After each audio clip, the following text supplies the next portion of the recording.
26 rumah di Desa Lokpu, Kecamatan Senudon, Aceh Utara rusak parah akibat diterjang abrasi Kamis lalu 27 Oktober 2022. Beberapa rumah di antaranya kini sudah tak bisa dihuni karena rawan roboh. Akibatnya pemilik rumah pun terpaksa mengungsi ke tempat yang lebih aman. Abrasi yang terjadi di pesisir pantai Desa Lokpu, Kecamatan Senudon, Kabupaten Aceh Utara sejak beberapa tahun terakhir kini kondisinya kian parah. Bahkan sebanyak 15 rumah di kawasan itu rusak parah diterjang banjir rob dan tingginya gelombang pasang air laut Rabu dini hari lalu. Akibatnya sebagian keluarga terpaksa mengungsi ke tempat sanak saudara dan tempat yang lebih aman karena rumah mereka sudah tidak bisa lagi dihuni dan rawan roboh.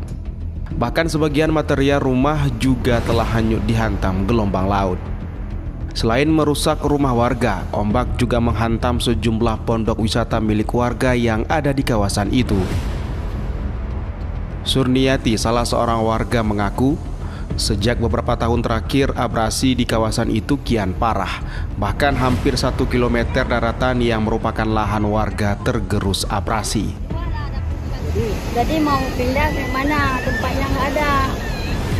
Mau buat rumah lain pun ada tanah dikasih Pak Guci sekitar 14 meter di kompleks RA. Jadi nggak ada dana mau buat rumah.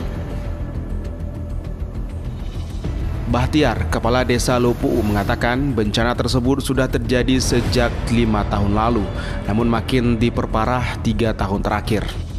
Tak hanya rumah warga, namun 1 kilometer daratan yang merupakan lahan warga sudah hilang tergerus abrasi. Menurutnya, abrasi parah diduga terjadi akibat pembangunan batu jeti yang menyebabkan air laut menerjang pemukiman warga. Ini semakin parah karena hari-harinya itu semakin bertambah setelah pemasangan batu jeti yang dipasang menjulang ke laut itu sampai sekarang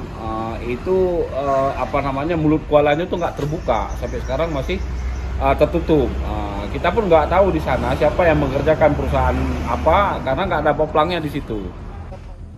Warga berharap agar adanya bantuan dari pemerintah serta serius mengatasi permasalahan abrasi pantai ini, seperti membangun batu penahan ombak sehingga masyarakat tidak was-was dan bisa beraktivitas normal. Dari Kabupaten Aceh Utara, Armia Jamil, iNews melaporkan.